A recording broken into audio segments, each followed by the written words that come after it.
Buzz Room Service. À côté de chez vous, il y a forcément quelqu'un qui fait le buzz. Vers l'infini et au-delà. Cynthia. Oui. J'hésite. Quoi donc? Animateur, pâtissier, on parlait hier d'hypnotisme, peut-être hypnotiseur. Tu sais quoi? Au salon Studirama à Dijon. C'est quand? Ce week-end, vendredi et samedi, au Parc des Expositions, ce sera la 9e édition. Pour s'informer donc sur les études supérieures et bien choisir son orientation, on en parle avec Émilie Arboré, directrice régionale de Studirama. Bonjour Émilie. Bonjour. Alors, à qui s'adresse ce salon? Alors ce salon, il s'adresse à toute personne qui se pose des questions sur l'enseignement supérieur. Donc il y a bien sûr les lycéens. Bientôt, c'est la dernière année ou l'avant-dernière. La dernière ligne droite aussi avant l'ouverture de la procédure admission post-bac le 20 janvier prochain. Donc c'est vraiment la dernière ligne droite pour se renseigner.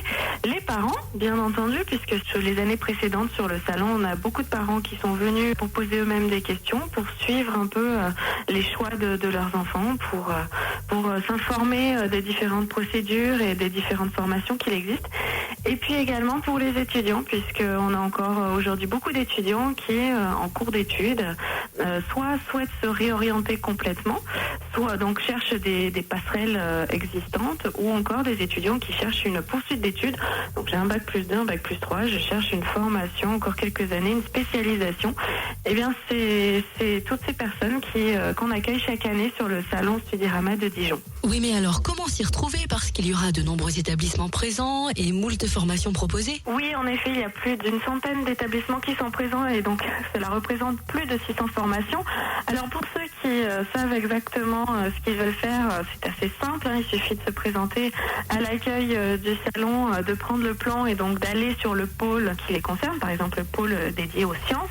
Et puis pour ceux qui sont un petit peu plus perdus, qui ne savent pas trop, qui ont encore des questions vraiment sur leur orientation en général, on leur conseille d'aller d'abord sur le stand des conseillers d'orientation psychologues qui seront là et qui feront passer des mini-entretiens tout au long de la journée. Ça permettra un petit peu de poser des questions, d'être un petit peu orienté. On a aussi la possibilité d'écouter des conférences qui seront organisées sur les 2 jours. Et le salon s'étend aux soucis du quotidien des étudiants, la recherche d'un logement, demande de bourse. Voilà, c'est ça. Parce que c'est vrai que la première question que l'on se pose tout de suite, c'est mais qu'est-ce que je vais bien pouvoir faire comme formation après mon bac ou après mon bac plus 1, plus 2, etc.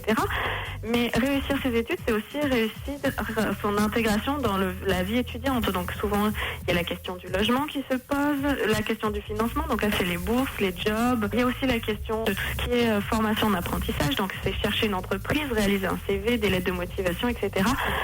Le 9e salon Studirama des études supérieures au Parc des Expos de Dijon, Hall 2.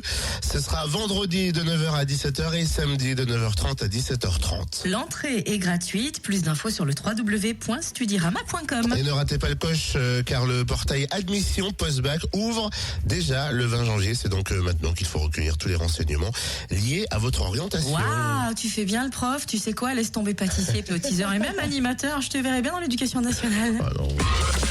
Fréquence Plus, météo régionale. Météo régionale. J'ai rien contre l'éducation nationale, mais je ne me vois pas prof. Ah ouais.